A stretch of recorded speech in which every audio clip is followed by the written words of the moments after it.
Hi, it's Miss Melissa from the Oosterhout Virtual Library, back with part 3 of To the Future, Ben Franklin by Mary Pope Osborne, published by Random House, brought to you by the CloudLibrary app. I'm here in my long dress and shawl because I need to pass for 1787, where Jack and Annie have just followed a startled Ben Franklin out of the old State House. Ben Franklin leaned against the back door of the State House. His hand trembled as he pulled out a handkerchief. "Are you all right, sir?" Annie said. I'm fine," Ben said, wiping his face, "but I cannot be seen with you. It would be a disaster. We must move away from here." Jack and Annie started walking with Ben toward the front of the building. "But, sir, why would it be a disaster?" asked Annie. "All of the delegates have sworn an oath of secrecy," said Ben. "I'm sorry to say they've already caught me saying a few things outside our meetings." "An oath of secrecy?" said Jack. "Yes, we believe in the freedom of the press," said Ben, "but we need to make a plan first. Not a word of our plan should appear in the Gazette. Not until we've agreed on a plan. Oh, dear." "The Gazette?" said Jack. "Yes. The Pennsylvania Gazette, the very paper I once owned." "Oh, wait," said Annie. "We don't work for the Pennsylvania Gazette." "No," said Ben, "but you said you were from the press." "I know, but we are talking about the Frog Creek News," Annie said. "It's our own little paper, mine and Jack's. We're the only ones who read it." "She's right," Jack said. "It's just a game we play. We pretend to be reporters from the Frog Creek News whenever we meet new people." Ben Franklin stopped walking. He looked hard at Jack and Annie. His expression changed from worry to relief. Then he laughed. "I believe you! My goodness, your little game almost gave me a heart attack." "I'm sorry," said Annie. "At least we got his attention," thought Jack. "So, where do you live?" Ben asked. "Frog Creek," Jack said. "It's miles away." "We're tourists," said Annie. "Our parents want us to study history." "Tourists? I'm afraid I do not know that word," said Ben. "Oh, you can call us visiting scholars," said Annie. Emperor Marcus Aurelius of Rome had called them visiting scholars on their last adventure. Check it out, it's good. Jack liked the sound of that. Ben seemed to like it too. His face brightened. "Ah, visiting scholars, and so young! How delightful!" he said.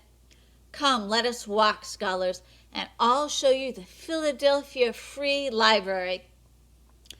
Ben started up Chestnut Street. He still used his walking stick, but now he had a little skip in his step. People waved cheerfully at Ben from wagons and carriages, and he waved back. He seemed to know everyone. "It's important for visiting scholars to see the very first public library in the colonies," Ben told Jack and Annie. "But I do apologize for the heat." "Don't worry. You didn't cause it," said Annie. Ben laughed. "I like your wit, my dear." "I like yours too," said Annie. Ben stopped and pointed his walking stick at a brick building with high, arched windows. "That's it! Our library. I was the founder. Library members and visiting scholars can borrow books anytime." "That's great," said Jack. "It looks a lot like our Frog Creek Annie began, but Jack stopped her with a quick shake of the head. He knew there were hardly any public libraries in 1787. "Hey, Lightning Rod Ben!" a boy shouted from a passing wagon. "Hot enough for you?" Ben waved at the boy. "Why did he call you that?" said Annie. "I invented lightning rods," said Ben. "I'm surprised you didn't know that. See, there's one." He pointed to a long metal rod that rose up from the roof of the library. "The lightning hits the rod and then passes through a wire into the earth, right?" said Jack. "Exactly," said Ben. "It keeps the lightning from passing through the building and causing a fire, said Annie. My word, you two both are very bright, said Ben. He seemed happy and relaxed now. As visiting scholars, what would you like to learn about most on your visit? You, said Jack and Annie together. Oh my, chuckled Ben. Well, perhaps I could tell you a little bit about myself while we sit in the courtyard of my house. How does that sound? Cool, said Jack. Cool indeed, said Ben. We will be much cooler under the shade of my mulberry tree. Ben led Jack and Annie down Market Street. Pigs and chickens crossed their path. Horse-drawn carts clattered over the dirty cobblestones, but the heat and smells didn't seem so bad now. We're here. Come along, said Ben. Jack and Annie followed Ben down the alley to his courtyard. Please, sit, said Ben. He motioned to chairs under the mulberry bush, the same tree that hid the magic treehouse. Ah, said Ben, settling into his chair. Not much cooler here, though, is it? No, but it's nice, said Annie. So, you wish to learn more about me? Said Ben. Ask me anything. Well, let's start with when you were a kid, said Annie. Ben laughed. Excellent starting place. When I was a baby goat, he said. My father made candles and soap, and I was one of 15 children. We were so poor I only had 2 years of school, and then I had to go to work. Whoa, said Jack. What did you do? I worked in my brother's printing office. At 17, I left Boston and came to Philadelphia all on my own. I started my own printing shop. Soon, I published a newspaper called the Pennsylvania Gazette. Then I created the first public library in North America, the one you just saw. I wrote and printed a best-selling yearly pamphlet called Poor Richard's Almanac. I started the first fire company in Philadelphia and the first post office. I invented the Franklin wood stove. I introduced cobblestones and street lamps to the city. I founded a college and a hospital. I grabbed electricity from the clouds in my famous kite experiment, and that led to my invention of the lightning rod. I supplied the army during the French and Indian War. I was elected to the Pennsylvania Assembly. I was elected the first postmaster of the colonies. I helped write the Declaration of Independence. I was the American representative to England, France, and Sweden. I negotiated a treaty with England, and I became the governor of Pennsylvania. Ben stopped to catch his breath. Is that all? Said Annie. The three of them laughed. I knew I liked you, said Ben.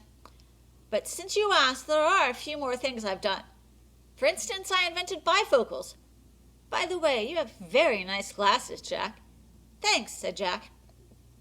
And I invented a new kind of ship's anchor. And I created a candle that makes a bright white light and lasts longer than other candles.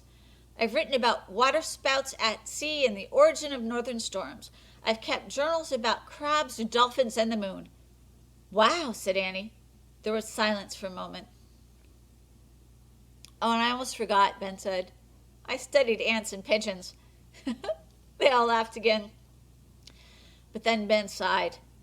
I'm afraid I must stop talking there because I'm growing quite tired of talking of myself. Well, what are you doing these days? Jack asked nervously. He knew Ben didn't want to talk about the meetings at the State House. But to Jack's surprise, Ben leaned forward in his chair. Can you keep a secret? He whispered. Yes, Jack and Annie whispered back. They leaned closer to him. I tell you this in absolute secrecy, said Ben. At the age of 81, I am a delegate to the Constitutional Convention, working to frame a Constitution of the United States. No, whispered Annie. Yes, whispered Ben. He sat back in his chair and grinned at them. So, when will the new Constitution be ready? Jack said. That I do not know, said Ben. He sighed. He frowned. In truth, dear Jack and Annie, I do not know if it will ever be ready. Why? What do you mean? Said Jack. The delegates disagree on so many things, said Ben. I worry about the stormy debates we have. He took off his glasses and rubbed his eyes. Honestly, right now, I don't plan to sign the document. You don't? Said Annie. You don't? Said Jack. Ben sighed and he put his glasses back on and looked at them. No, children, I fear I do not.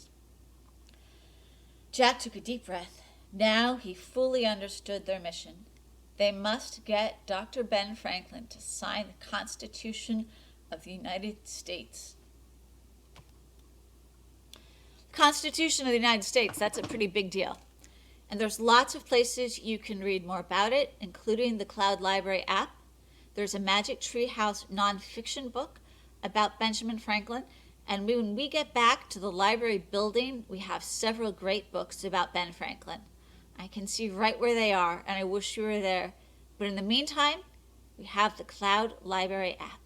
See you next time.